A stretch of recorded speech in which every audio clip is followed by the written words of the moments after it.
O fato é que vem o diabo dizer: ih, que problema, né, cara?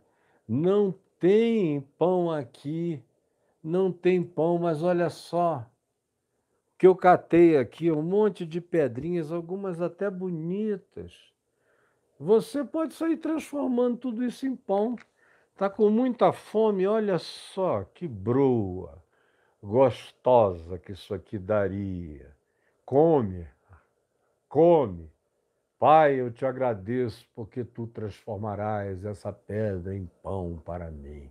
Obrigado. Aí tem que comer de olho fechado. E tem que ter dente divino para roer a pedra todinha. E uma barriga melhor do que de avestruz.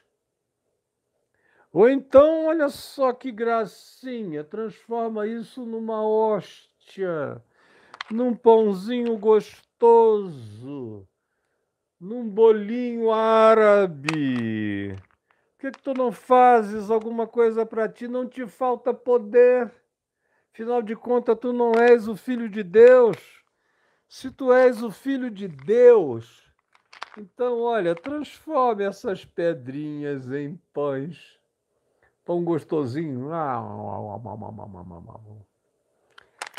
Transforma. Jesus vendo aquela palhaçada de Satanás para com ele. Transforma pedra em pães, você está com fome. Por que que um filho de Deus tem que ter fome? Que é a pergunta que você faz e que lá na sua igreja se transformou numa questão proposta em nome de Deus. Na sua igreja, essa pergunta de Satanás se transformou numa questão feita em nome de Deus. Os seus apóstolos da prosperidade ensinaram isso a você. Você é filho de Deus. Você é cabeça e não cauda. Você é filho do Pai, você tem que reinar em glória com o Pai na terra. Gente com fome é gente amaldiçoada. Gente pobre desconfia que tem alguma coisa errada com o pobre. Porque um pobre, quando entende que ele é filho do rei, que ele pode dar ordens, que tudo é possível e é lícito para ele fazer, para resolver os problemas, como um rei, como uma realeza. Eu já ouvi gente dizendo para o povo: reis não têm limite, reis não têm problemas, reis podem fazer o que quiserem, e você é um filho do rei, faça o que você quiser. Vai me dizer que nunca ouviu isso. Eu não vou pedir para você falar, porque eu vi que agora o Marcelo tirou os comentários. Mas vai me dizer que você nunca, nunca, nunca, nunca, nunca ouviu isso. Nunca se perguntou se eu sou filho de Deus, se de fato eu sou salvo, se eu fui batizado com o Espírito Santo, se o Espírito Santo me habita, se eu tenho um lar celestial, se eu fui feito filho de Deus, então eu tenho que viver na terra como um filho de Deus. Aí parece até que Jesus viveu como um Calígula, como um Nero, como um Júlio César. Parece até que Jesus viveu como um déspota coberto de ouro, ou como uma realeza maia, ou asteca que não sabia mais onde botar ouro, ou uma dinastia primitiva dos chineses, com ouro, ouro e prata, e eu sou filho do rei, e o meu pai é o dono do ouro e da prata, o que mais se repete nas igrejas. Ele é o dono do ouro e da prata, mas você não o vê cheio de ouro nem de prata. Quem usa o ouro é para fazer um bezerro de ouro. Quem usa a prata é para outras coisas. Deus é tão econômico em relação a ouro, a prata e a minerais preciosos. Quando seu filho vai nascer, nasce na palha. Alguns levam lá ouro, incenso e mirra, que são aludidos ali, devem ter sido utilizados, especialmente no período de 7, 8 anos de exílio, de sobrevivência no Egito, acabou tudo. Voltaram para Nazaré para serrar, para trabalhar, para usar a machadinha, o formão, para preparar móveis, para fazer casas. Foram trabalhar de maneira dura, porque não tinha ouro nem prata. E ele mesmo, o teu rei, que não é bem o teu, é o meu, o seu já não sei se é. Quando alguém que tinha um certo recurso disse: eu vou te seguir, por onde quer que tu fores. Aí Jesus olhou para o cara e falou: meu filho, você não aguenta da missa o terço. O filho do homem, olha bem em volta, olha as raposas.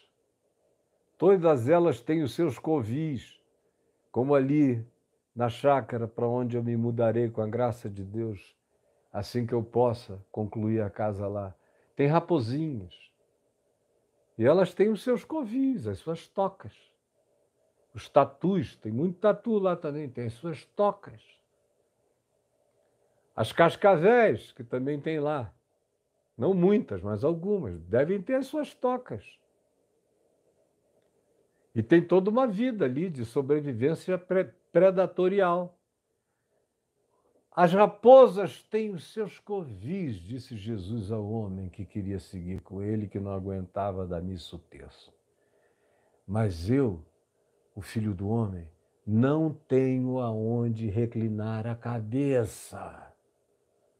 No auge do ministério dele, cheio de graça, de verdade, de poder, de luz, de milagre vazando dele pelos poros para todo mundo. Ele, no entanto, não fez provisão material para ele próprio. Ele preferiu depender do amor dos outros, da graça, da gratidão, da amizade, do acolhimento, da dadivosidade. Não se diz em lugar nenhum, então se viu Jesus comprar ou alugar um cenáculo para fazer uma ceia. Não. Ele disse: vai, procura um homem que vai estar perto de um jumentinho, pede um jumentinho para ele emprestado, dizendo que eu, o Senhor, estou precisando dele nesse momento, então traz. Você vai também encontrar uma outra pessoa que é dona de um cenáculo. Vá lá e diz: olha, prepara o cenáculo, porque o Senhor vai precisar usá-lo, deixa tudo preparado, mas não tem nada além de favor. É ele fazendo favor ao mundo, curando de graça, por amor e misericórdia, engravidando o coração de milhares de pessoas com espírito de gratidão. É claro que para cada 10, um era grato.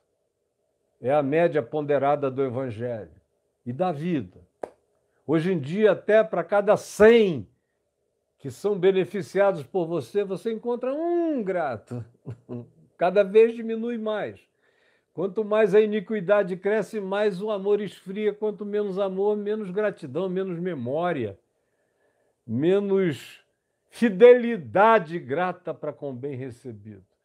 Mas Jesus jogava o pão dele sobre as águas, indiscriminadamente, e vivia do retorno dos peixes. Ele alimentava mares para comer peixes, quando necessário. É o princípio da vida. E aí, o Filho do Homem não tem onde reclinar a cabeça. E morreu sem ter. A cruz não era dele, era minha. Só minha. Se você quiser, era sua também, mas minha com certeza era. Por mim e para mim. A ressurreição foi também num sepulcro emprestado. Não deveria ser nunca comprado, porque só iria ser usado 3 dias. Mal usados. Porque ele rasgou a morte, as suas mortalhas de dentro para fora. Então ele anda segundo o Pai Nosso, conforme o pão nosso de cada dia, conforme o maná, que só durava 24 horas e se quem guardasse de um dia para o outro, ele apodrecia. Era uma dependência diária do sustento divino. E Jesus é esse Israel peregrinante, obediente, no deserto e na vida, comendo todo dia da provisão de Deus. Foi uma decisão que eu tomei há 50 anos atrás, e nesses 50 anos eu tenho vivido exclusivamente da provisão de Deus, da gratidão das pessoas, da memória feliz daqueles que são abençoados pela minha vida. E eu não tenho nada sobrando e não tenho nada faltando, porque a porção de cada dia, o maná de cada dia me é dado. E eu nunca guardei nada para o dia seguinte, por isso também nunca teve nada estragado. Nada tendo, como diz Paulo, mas possuindo tudo, porque não falta provisão.